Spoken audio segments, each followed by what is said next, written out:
When a wealthy businessman walked through his front door 3 hours early, he witnessed something that shattered every belief he held about miracles, faith, and divine intervention. What he saw would change his family forever. Ethan Hamilton rarely came home before 9 p.m., long after his wife and son had gone to bed. But tonight was different. His investor meeting in downtown Dallas wrapped up unexpectedly early, so he drove straight to his Highland Park mansion without warning anyone. The neighborhood lay eerily still that December evening, like the universe holding its breath before revelation. His black Escalade glided silently into the driveway, headlights dark. Inside, warm amber light spilled through the windows. Ethan grabbed his briefcase, loosened his silk tie, and pushed open the heavy oak door. He froze. Through the open foyer, his living room came into full view. In the center stood a stranger, not an intruder, not a guest, dressed in worn, simple clothing. The man knelt on the hardwood floor, his weathered hands gently supporting a trembling child. His child. Mikey, the boy who couldn't walk without crutches, was standing on his own. A miracle of healing unfolded before Ethan's eyes. The child's small fingers gripped the stranger's hands like lifelines. His chest heaved with shallow, rapid breaths, fear and courage battling inside him. "You're doing beautifully, little warrior," the stranger said, his voice radiating supernatural peace. "Your legs are stronger than you believe. Trust them." Mikey whimpered, lip quivering. "But it hurts, Lord Jesus." That name, Jesus, hit Ethan like a lightning strike. Prayer answered? Divine intervention? Here? The man smiled with otherworldly gentleness. "If you fall, I'll catch you. I promise." Ethan pressed against the doorframe, heart hammering. Who is this man? How did he enter my home? Why does Mikey call him Jesus Christ? Then it happened. Mikey lifted his right foot, the one doctors swore would never bear weight. He stepped forward, wobbly, uncertain, but real. "I did it!" the boy shouted, exploding with joy. "Lord Jesus, I did it!" The stranger, this man his son called Jesus, gazed at the child with eyes full of something Ethan hadn't felt in years. Hope. Christian faith made visible. God's power manifested. Before Ethan could speak, Mikey looked up, gasping, "Daddy, you're home early." In that moment, Ethan understood. No business deal, no fortune, no empire could compare to the spiritual transformation happening in his living room. His son's testimony of faith had brought divine presence into their home. Jesus didn't move toward him, didn't raise his voice, didn't impose himself. Yet his presence filled every inch of space with a gravity Ethan couldn't shake. "You said my name," Ethan muttered, swallowing hard. "You said you've been waiting for me. Why?"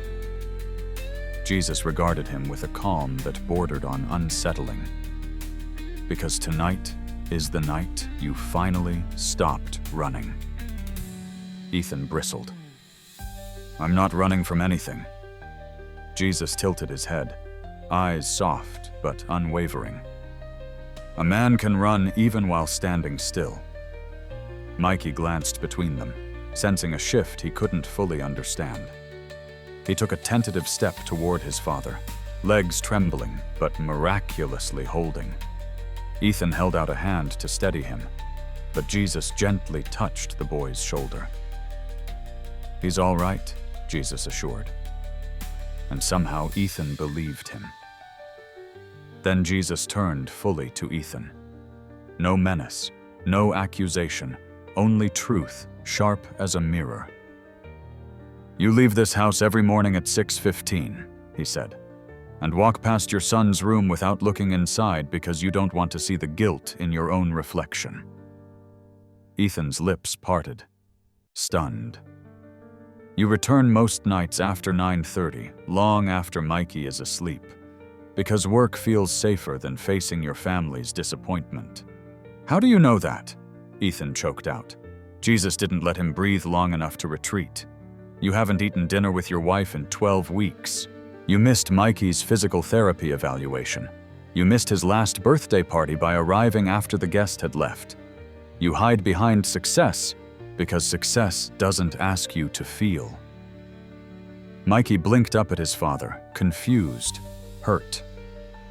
Daddy, you missed my birthday. Ethan's throat tightened. Buddy, I didn't. I was. Jesus stepped closer, not in threat, but in revelation. You were in a boardroom negotiating a contract worth $7 million. But do you know what your son asked for that night? Ethan tried to speak, but Jesus continued, his words a gentle but devastating light cutting through years of denial. He asked why you didn't come. He asked if you were mad at him. He asked if he wasn't enough. The air drained from Ethan's lungs. That's not true, he insisted weakly. I love him. I'm doing all this for him. Love without presence is just an idea, Jesus replied quietly. And your family cannot live on ideas. Mikey tugged on Ethan's sleeve, voice trembling. I didn't know I wasn't enough, Daddy. I just wanted you here. Ethan's eyes flooded. Mikey, no. No, you are enough. You're everything. But Jesus wasn't finished. You fear failure more than loneliness, he said. You fear becoming your father. Poor, tired, defeated. And in your fear, you are repeating his absence only wrapped in wealth instead of struggle. The words hit Ethan like a physical blow. Jesus' voice softened, almost tender. You've built an empire, Ethan. But it cost you the chance to build a home. For the first time in years, Ethan's facade cracked, not from anger, but from a truth too heavy to carry alone. Ethan's denial crumbled into silence. And in that silence, something shifted. Subtle at first, like the air thickening with expectation. Jesus looked away from Ethan and turned his attention back to the small boy standing on unsteady legs in the middle of the living room. Mikey, he said gently, are you ready to show your father what you've been practicing? The boy's eyes widened, fear and excitement swirling inside them. He glanced toward the blue crutches leaning against the wall, his lifelong companions, then back at Jesus. Do I have to let go of the wall again? He asked, voice small. You don't have to, Jesus replied, kneeling to be eye level with him. But you can. Your legs know what to do now. Trust them, and trust me. Ethan instinctively stepped forward. Wait, don't push him. His muscles, his nerves. They can't. Jesus didn't argue. He simply placed a calm hand on Mikey's back. Let him show you the truth you never believed possible. Mikey inhaled shakily. His tiny fingers released the edge of the sofa one by one. His knees quivered, threatening to buckle. Ethan felt the breath leave his chest. Easy, buddy. Just sit if it hurts, Ethan urged. But the boy shook his head. No, Daddy. Jesus said I can. I want to try. His bare feet planted firmly on the hardwood floor, the tremble in his legs steadied. Just barely, but enough. Then Jesus whispered, "One step, little warrior." Mikey lifted his right foot. It hovered, wobbled, then swung forward. It landed. A real step. A step doctors had promised would never come. Ethan's hand shot to his mouth. His knees buckled, forcing him to lean against the doorway for support. "Mikey," he choked out. "Oh my God." Jesus smiled softly at the slip. Exactly. The boy lifted his left foot next. Another step and another. 3, 4, 5. By the 5th step, Tears were streaming down Mikey's cheeks. "I'm doing it, Daddy. I'm walking. I'm really walking." Ethan dropped to the floor, the weight of the miracle forcing him to his knees. His tears hit the hardwood like tiny shattered confessions. "Mikey, look at you," he sobbed. "Look at you, son." The boy stumbled. Just a small misstep, but Jesus was there instantly, steadying him with a hand under his elbow. "It's okay," Jesus said. "Falling isn't failure. It's part of learning." Mikey leaned into his touch, breathing hard, but smiling through tears. "Daddy, did you see? I walked all by myself." Ethan reached out with trembling hands, pulling his son into his arms as if holding a treasure he'd forgotten he owned. "I saw, buddy. I saw everything. I'm so proud of you." But Jesus wasn't looking at the boy. He was watching Ethan, studying the disbelief and the breaking and the awakening happening in real time inside a father's heart. "This is only the beginning," Jesus said quietly. "His legs are healing. But tonight, something far deeper is being healed in this home."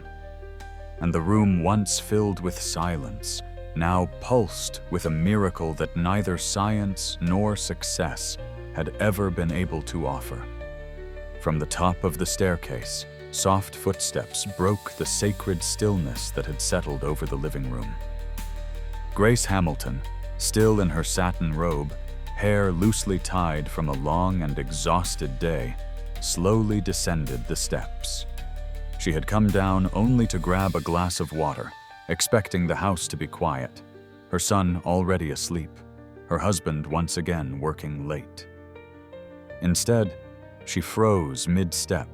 Her eyes landed first on Ethan, on his knees trembling, holding their son, then on Mikey, standing without crutches, chest heaving, tears of triumph shining across his little face, and then on the man standing beside them. The world around her seemed to melt away.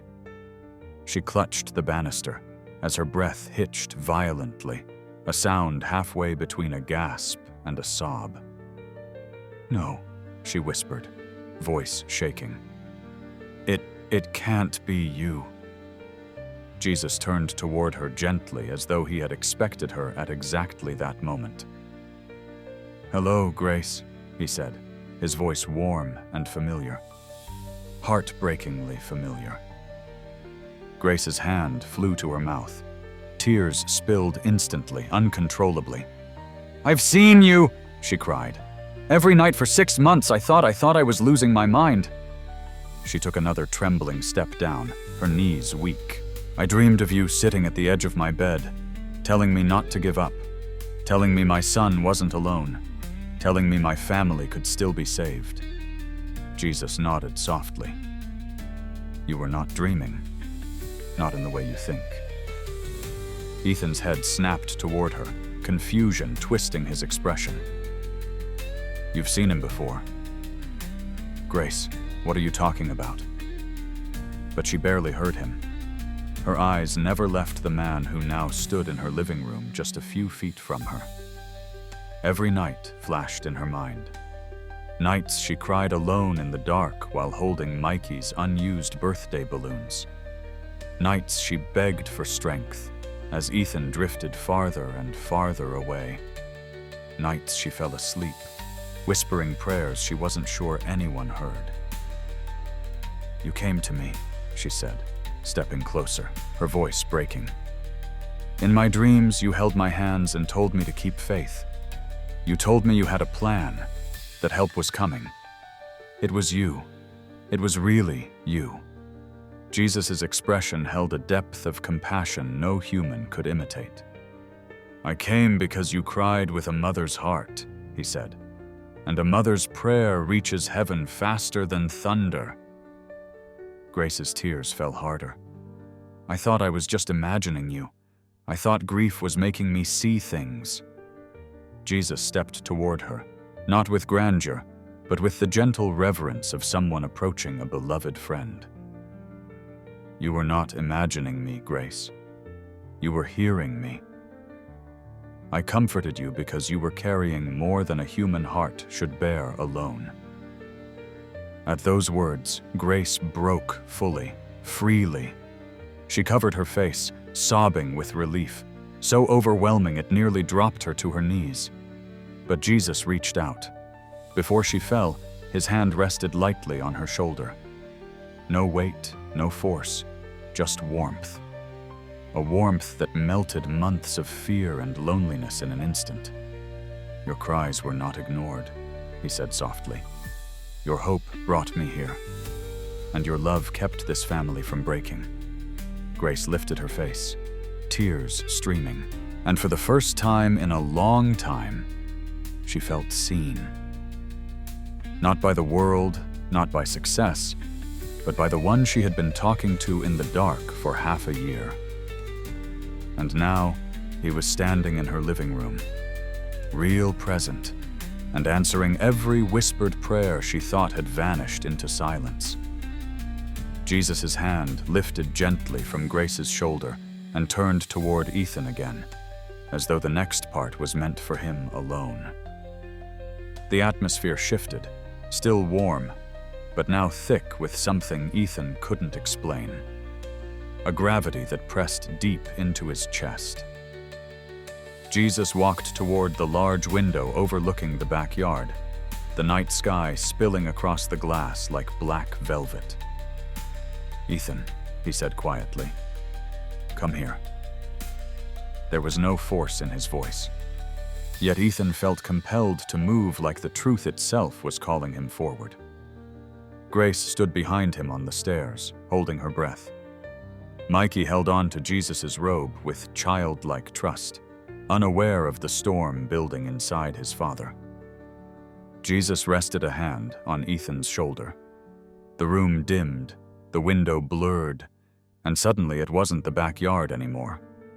It was an office. Cold, quiet, immaculate. Ethan blinked, startled to see himself sitting at a massive mahogany desk, older, thinner. His hair was stray with gray, his eyes exhausted, but empty, as if life had been drained from them long ago. "What is this?" Ethan whispered. "Your future," Jesus replied softly. "If you continue the path you're on." The older Ethan stared out the window, surrounded by plaques. Awards, magazine covers, declaring him the titan of Dallas finance. Yet the silence around him was suffocating. A phone rang on the desk. The older Ethan didn't reach for it. A secretary entered the vision. "Sir, your son is on the line. He says it's important." The older Ethan didn't look up. "Tell him I'm busy." "But sir, he says it's about his college graduation." "Send him a check," the older Ethan said flatly. "He can celebrate without me," Grace gasped softly in the real room behind him. Ethan's stomach twisted painfully. "No," Ethan muttered. "I wouldn't. I'd never."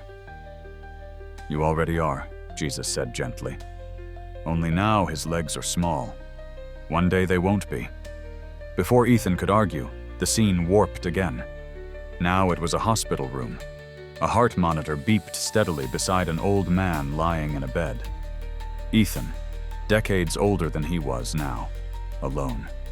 No flowers, no pictures, no visitors, just machines and sterile walls. A nurse stepped inside.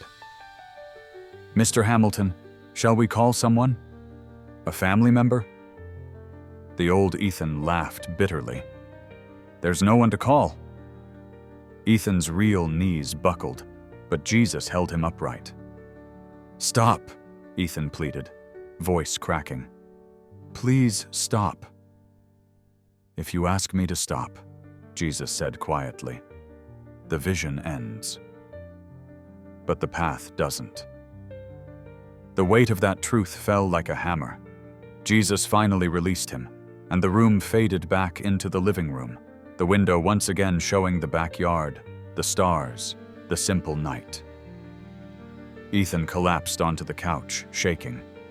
Mikey rushed to him, confused. "Daddy, what's wrong?" Ethan grabbed his son, holding him as if holding on to life itself. Tears streamed freely. Tears he didn't bother hiding anymore. Jesus knelt beside him. "The future I showed you is not a punishment," he said, "but a warning and an invitation." Ethan swallowed hard. "An invitation to what?" "To come home," Jesus said. "To your wife, to your son, to the life you were meant to live." Grace covered her mouth, eyes glistening. Jesus continued, "You fear becoming a poor man like your father, but this future shows you something far worse. Becoming a wealthy man with no one left to love." The word sank deep, cutting through years of ambition, fear, and denial. Then Jesus added almost in a whisper, "But it is not too late. Not tonight." And for the first time, Ethan realized the miracle in his living room wasn't just about a child walking. It was about a father finally waking up. For a long moment, no one spoke. The living room felt like suspended time. Neither night nor day, neither past nor future. Ethan sat hunched on the couch, face buried in his hands, breathing in shattered fragments. Grace hovered nearby, torn between reaching for him and giving him space. Mikey clung to Ethan's arm, sensing his father's breaking, even if he couldn't understand the weight of it. Jesus remained standing, patient, calm, as if he'd been present for countless moments, just like this. Moments where a life teetered on the edge of transformation. Finally, Jesus broke the silence. "Ethan," he said gently, "fear has been your master for many years." Ethan lifted his face, tears streaking down. "I'm not afraid," he tried to argue, but the words rang hollow. Jesus didn't correct him harshly. He simply stepped closer, voice soft, but undeniable. "You fear failure. You fear poverty. You fear repeating your father's story. You fear not being enough for those you love, so you choose the only thing you can control: work." Every word struck true. Ethan felt exposed, but not attacked. More like someone had opened a window in a dark room he'd been trapped in for decades. "But fear," Jesus continued, "has stolen the very things you are trying to protect." Grace inhaled sharply. Mikey squeezed Ethan's hand. Jesus knelt so he was eye level with the man breaking before him. "You have two paths," he said. "One leads to the future you just saw. Wealth without love, success without meaning, a full schedule, and an empty heart." Ethan swallowed hard, remembering the hospital bed, the loneliness. "And the other path," he whispered. Jesus placed a hand over Ethan's heart, not pushing, just resting there, warm and steady. "The other leads here," Jesus said, "to your wife, to your son, to the moments that make life worth living, to a home filled with laughter instead of silence." Grace stepped forward slowly, her voice trembling. "Ethan, I don't need you to be perfect. I don't need you to make millions. I just need you with us. I just need my husband back." Mikey climbed onto Ethan's lap, eyes wide and pleading. "I don't want money, Daddy. I just want you to play with me like today." Those words, simple, innocent, broke whatever walls Ethan still had left. He pulled his son close, burying his face in the boy's hair as sobs tore out of him. "I'm so sorry," he whispered. "I've been gone even when I was home. I've missed everything that matters." Jesus rose to his feet, watching father and son cling to each other. "Tonight is not about guilt," he said. It is about choice. Ethan looked up, still shaking. What do I have to do? Jesus replied without hesitation. Choose love over fear, presence over ambition, people over profit. Choose your family every day, not once. Ethan nodded slowly, as if something inside him had finally aligned. I want to change, he said. Not tomorrow, not someday, now. Tell me how. Jesus smiled. Not the mysterious, all-knowing smile from before, but one filled with quiet joy, like witnessing a sunrise breaking through years of storm. Tomorrow, he said, you will wake up with a decision to make. You can go to the office as usual, or you can stay and eat breakfast with your family. Ethan frowned. Just breakfast? Jesus shook his head. It's never just breakfast. It's where hearts reconnect. It's where children learn they are worth time. It's where marriages heal. Grace covered her mouth, tears streaming again. Jesus continued, choosing family is not a one-time promise. It is 1,000 small decisions made every day that slowly rewrite a life. Ethan held his wife and son tighter. I choose them, he said through trembling breath. From now on, I choose them. Jesus' expression softened like the glow of dawn. Then tonight, he said, a new story begins. And for the first time in years, Ethan felt something deeper than success, louder than fear, stronger than ambition. Hope. The night felt impossibly long after Jesus' invitation, long enough for doubts to whisper, long enough for old fears to claw at the edges of Ethan's resolve.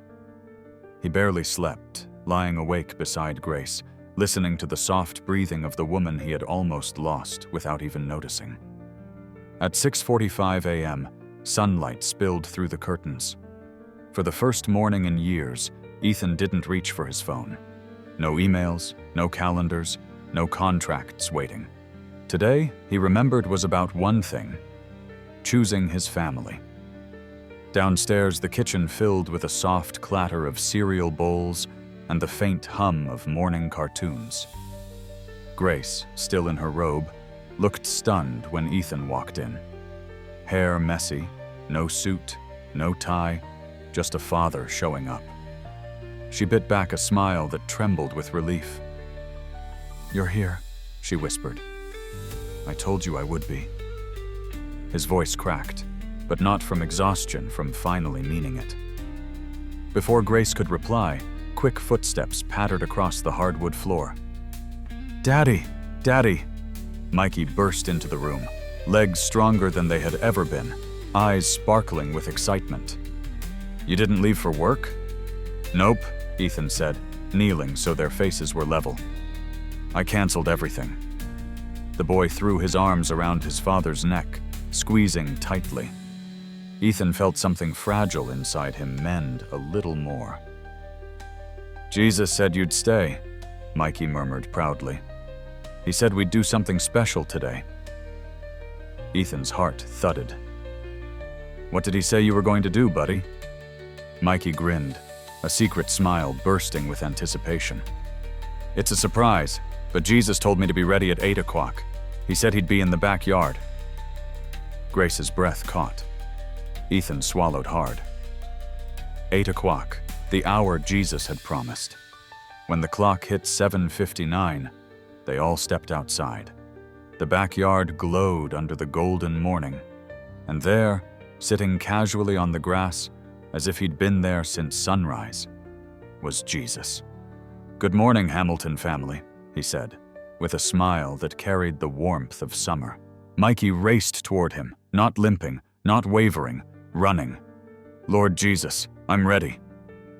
Jesus stood and gently rested his hands on the boy's shoulders. Today is the day you show your parents the gift faith has unlocked.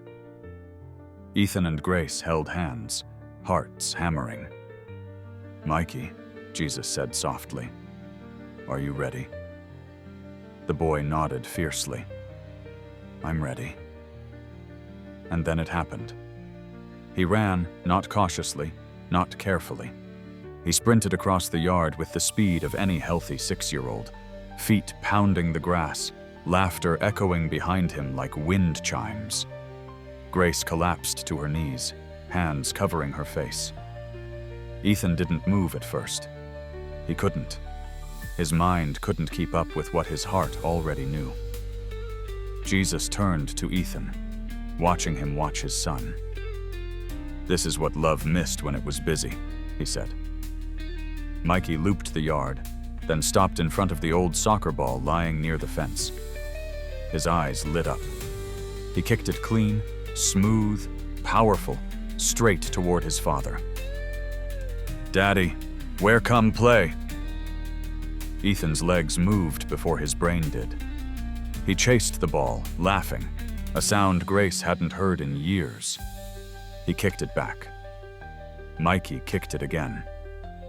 Back and forth they went, father and son, creating the childhood memories fear had stolen.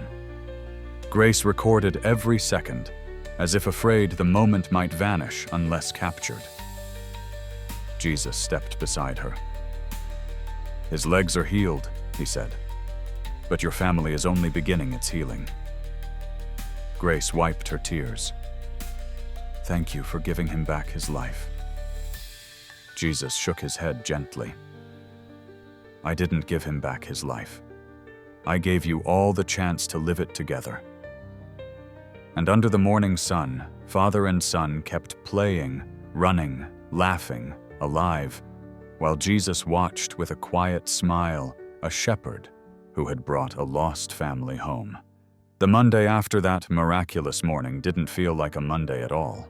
Ethan stepped into his office building without the familiar tightness in his chest, without the invisible weight that had lived between his shoulders for years. His assistant, Sarah, blinked twice when she saw him. No suit jacket, no briefcase overflowing with documents, no expression that screamed, "Don't talk to me unless it's urgent." "Good morning, Mr. Hamilton. You're here early," she said carefully. "For once," Ethan replied with a small smile. "I'm here because I want to be, not because I'm running from something." She stared, stunned. Even the elevator ride felt new. The cold, sleek metal walls didn't intimidate him anymore. They didn't own him. Inside the executive conference room, his leadership team sat waiting. They expected directives, deadlines, pressure. They expected the old Ethan. Instead, he walked in, took a breath, and spoke words that made everyone sit straighter. "Things are changing," he said, "starting today." Confused glances darted around the table. "I'm restructuring my schedule," Ethan continued. "No more nights in the office. No more weekends away from home. I'm delegating more, and I want all of you to do the same." Ricardo, his longtime partner, frowned. "Ethan, are you sure?" Our business requires healthy people," Ethan interrupted gently. "And healthy people need time with their families." Silence filled the room. "You've all sacrificed enough," he added. "I've sacrificed too much. It stops today." Slowly, almost hesitantly, heads began to nod. The shift was small but real, like a stiff door, finally beginning to loosen its hinges. Back at home, the change grew deeper, sweeter. The Hamilton house no longer felt like a hotel Ethan visited occasionally. It felt lived in, voices echoing through the hallway, laughter bouncing off the walls, the smell of pancakes filling the air every morning. Grace noticed it immediately. Ethan wasn't just home more often. He was present. He listened. He helped. He sat on the floor to build Lego castles with Mikey. He prayed with them at night. And Mikey, oh Mikey, was blooming like a child who'd been given sun after years of living under clouds. He ran outside every afternoon practicing soccer moves he could only dream of months before. He begged Ethan to join, and Ethan always said yes. One evening, as they walked back inside, muddy and exhausted. Grace met them at the door with a smile that held both joy and disbelief. "You two look like trouble," she teased. Mikey lifted his hands proudly. "Daddy caught every ball." Grace kissed Ethan lightly, a gesture that once felt rare, but now came naturally. "I'm proud of you," she whispered. "For what?" he asked. "For coming home in every way." Weeks passed, and the transformation spread wider than any of them expected. Ethan's company didn't crumble. It thrived. Creativity increased. Productivity stabilized. Employees seemed happier, more committed. Clients respected the new boundaries more than he dreamed possible. And Ethan learned something he never allowed himself to believe. The world didn't fall apart when he chose family first. It actually fell into place. One evening, as they all sat around the dinner table, messy, loud, full of life, Mikey folded his hands. "Daddy," he said quietly, "are you different now because Jesus came?" Ethan looked at his wife, then his son, then answered honestly, "I'm different because Jesus showed me what I almost lost," he said. "And what I never want to lose again?" Grace's eyes glistened. Mikey grinned. And the house, warm, imperfect, alive, felt exactly like what it was always meant to be, a home. For weeks, the Hamilton home felt wrapped in light. Morning breakfast, backyard soccer games, late-night conversations where Ethan and Grace rebuilt what years of silence had eroded. Mikey flourished, running with the unrestrained joy of a child finally free. But faith, as Jesus had said, is not built only in miracles. It is built in moments that test them. The test arrived on an otherwise ordinary Tuesday. The call came at 11:42 a.m., just as Ethan was reviewing a project proposal. "Mrs. Hamilton," the school secretary said with urgency, "you need to come immediately. It's about Mikey." Ethan's heart dropped. He didn't wait for details. He grabbed his keys and ran. By the time he reached the school office, Grace was already there, eyes red, hands trembling. Mikey sat in a small chair, hunched over, tears streaking his cheeks. "Buddy," Ethan breathed, kneeling beside him. "What happened?" Mikey couldn't look up. His small voice cracked. "Belle." Principal Rodriguez stepped forward gently. He was running during recess, fast, really fast, and he tripped over another child's backpack. He went down hard, and for a moment his legs wouldn't move. He said they felt frozen. Grace covered her mouth, a sob slipping out. Ethan felt every fear he'd locked away come flooding back. "Frozen? Like before?" "Yes," she said softly. He panicked. We all did. Mikey finally looked at his father, eyes wide with terror. "Daddy, my legs stopped working. I thought Jesus took the miracle back." The words shattered something in the room. Ethan pulled his son close. "Nobody. No, Jesus doesn't take miracles back," but Mikey shook his head fiercely. "He didn't come when I called him. I said, 'Lord Jesus, please help me.' And nothing happened. Nothing. I couldn't get up. I thought he left me because I wasn't good enough." Grace burst into tears at the sheer innocence of the fear. Ethan swallowed hard, fighting his own dread. "Hey, look at me," he whispered, lifting his son's chin. "Jesus didn't leave you, and you didn't do anything wrong." "But why didn't he come?" Mikey cried. "Why didn't he pick me up?" The principal stepped out to give them space. Grace wiped her eyes and knelt on the other side of her son. "Sweetheart, Do you remember what Jesus told us? That he would be with us even when we couldn't see him? Even when we couldn't feel him? Mikey sniffled, but it felt like nothing, like he wasn't there. Ethan exchanged a glance with Grace. This was the moment they'd both feared. The moment when miracles collide with real life. Mikey, Ethan said gently, do you know what happens when you run faster than ever before? The boy blinked. What? You fall harder than ever before, Ethan explained. That doesn't mean you're broken. It means you're growing. Grace leaned in. And sometimes, sweetheart, Jesus lets us stand up on our own. So we learned that his miracle didn't disappear. It lives inside you. Mikey's breath wavered. And you did stand up, she reminded him softly. The school nurse said after a few minutes, your legs worked again. Ethan nodded. That means your body is still healing. That means the miracle didn't leave. You just got scared. The trembling in the boy's shoulders eased slightly.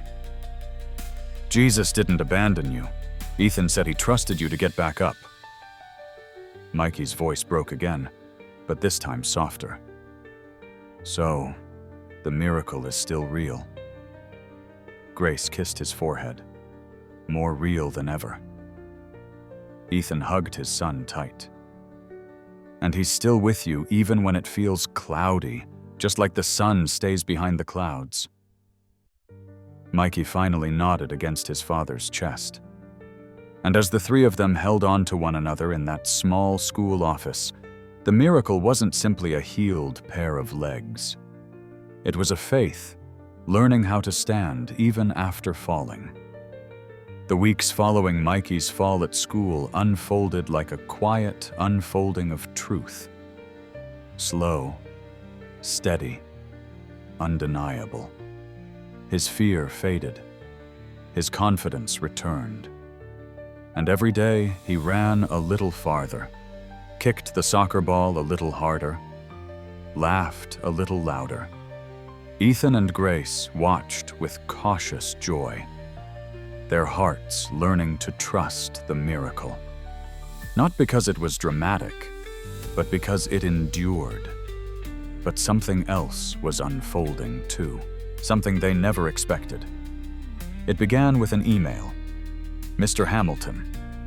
The message read, my name is Dr. Samuel Whitaker, pediatric neurologist at Children's Medical Center, Dallas. I've reviewed fragments of Mikey's case history through a colleague, and simply put, I'm stunned.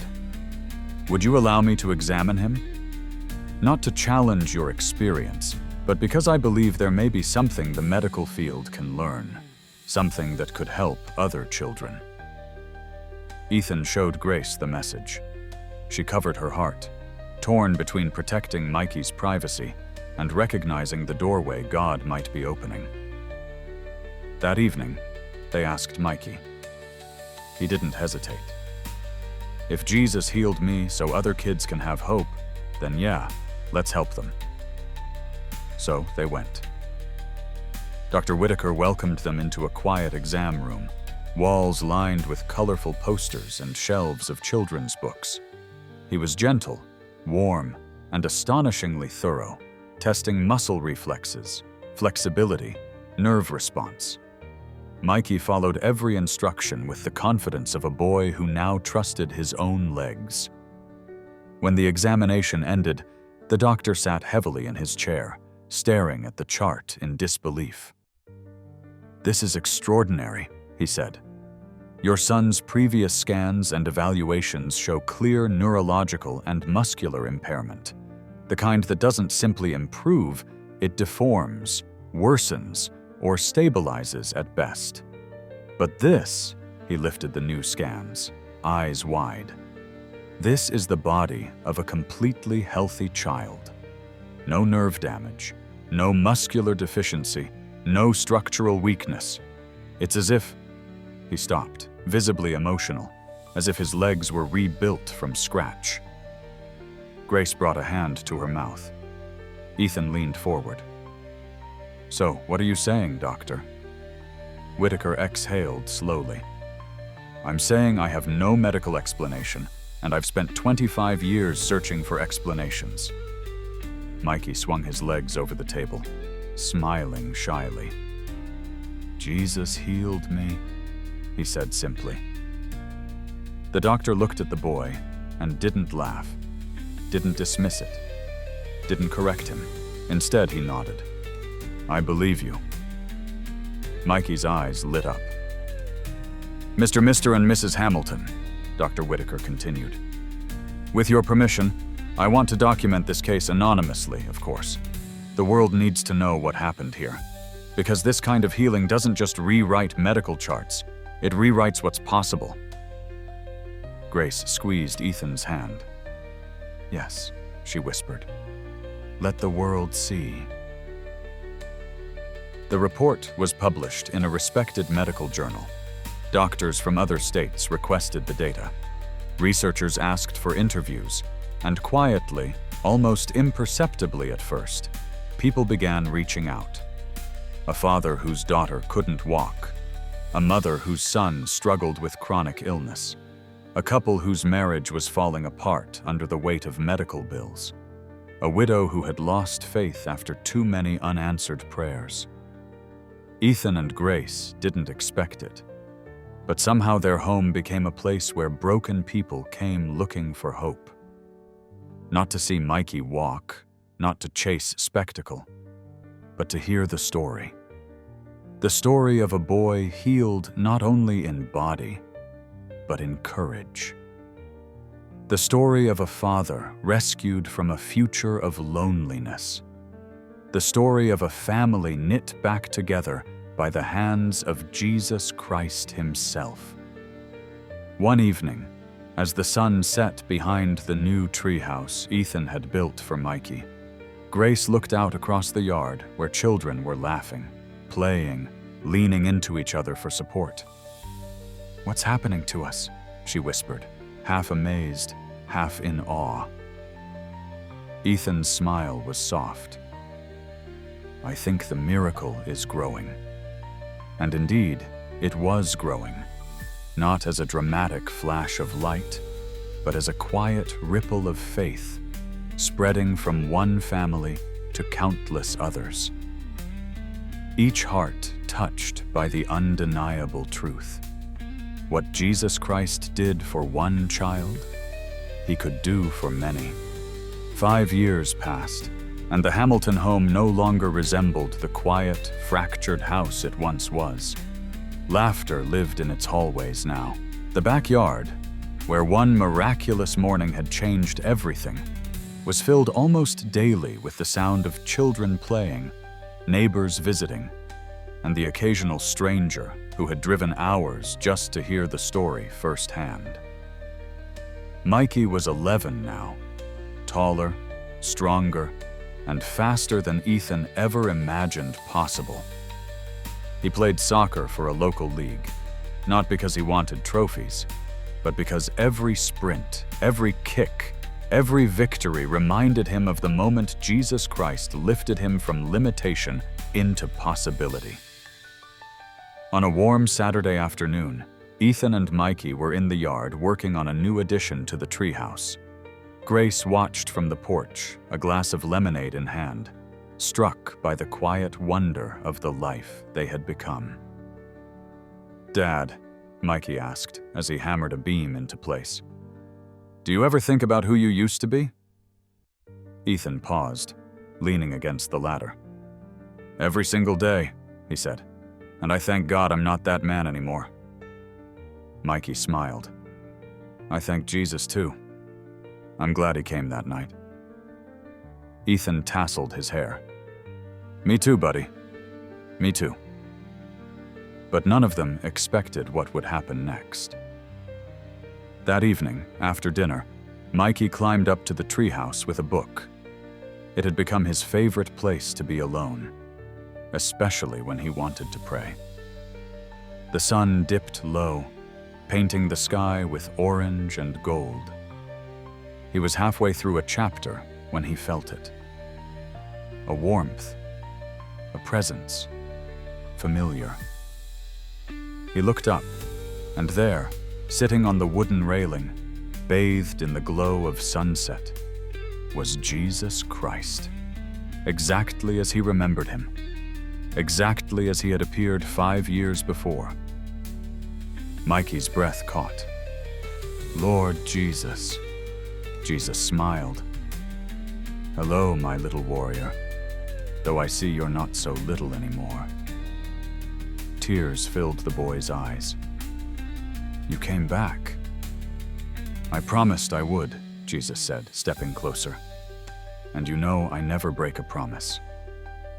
Mikey ran into his arms, and Jesus held him with a tenderness that felt eternal. "I've missed you," Mikey whispered. "I've never been far," Jesus replied. "You've grown in strength, in faith, and in love. And that," he touched the boy's chest gently, "is where I've been all along." Down below, Ethan noticed the soft glow radiating from the treehouse. He stood, stared, then whispered, "Grace, someone's up there." Grace joined him, and when they saw the silhouette, familiar, holy, unmistakable, they both felt their knees weaken. They climbed the ladder together, hearts pounding. At the top, Jesus stood waiting, one arm around Mikey, the sunset haloing all three figures in warm light. "Hello, Ethan." "Hello, Grace," he said softly. Grace covered her mouth, tears immediately spilling. You came back." Ethan couldn't speak. He simply nodded, overwhelmed. Jesus continued, "I did not return to grant another miracle. I returned to show you the fruit of the first one." He motioned around them, toward the house that had become a refuge for many, toward the yard where children played, toward the family whose hearts had been transformed. "You allowed your story to become a testimony," Jesus said, "and through it, thousands found hope. You chose love over fear, presence over ambition, faith over doubt. That single choice built a legacy wealth could never purchase, a family restored through faith." Jesus rested his hand on Ethan's shoulder, eyes holding infinite compassion. "You became the father you once feared was impossible. You chose love over ambition. That is your true inheritance." Ethan's composure shattered. Tears streamed freely. "Thank you. Thank you for refusing to abandon us." "I never abandon those I cherish," Jesus replied, his voice carrying eternity. "My love for you runs deeper than oceans, higher than mountains, divine love beyond human comprehension." He turned to Mikey, kneeling eye level with the boy. "And you, my brave warrior, you'll grow into a man who radiates light wherever your feet carry you, not because of healing miracles in your legs, but because of spiritual transformation in your heart." The radiance surrounding him intensified, soft, golden, otherworldly. Pure divine presence filled the room. "It's time," Jesus said gently. "I'm not leaving, only stepping beyond the veil. But in every act of compassion, every moment you choose faith over fear, every prayer whispered in darkness, I am there." The family rushed forward, embracing him one final time. Warmth enveloped them like summer sunrise. Then, like dawn surrendering to day, he vanished. Mikey wiped his eyes, voice steady with newfound wisdom. "Dad, Mom, we're never alone. Never." Ethan pulled his wife and son close, voice breaking with joy. "No, son, not anymore. God's grace walks with us now." The Texas wind stirred softly, carrying whispers only hearts touched by answered prayers could hear. Under that violet evening sky, The Hamilton family understood. The miracle testimony Jesus planted in their home would ripple through generations, transforming lives far beyond their own. If this faith journey moved you, tap that like button and subscribe to Light Within Stories. Your support spreads hope and shares how Jesus Christ's miracles still transform families today. Every subscription helps someone discover their own spiritual awakening. Join our community of faith, because miracles happen when we believe. SEO Crutches, Faith Journey, Spiritual Awakening, Divine Presence, Miracle Testimony, Christian Transformation, Divine Love, Healing Miracles, Faith Over Fear, God's Grace, Answered Prayers, Transforming Lives, Spiritual Awakening.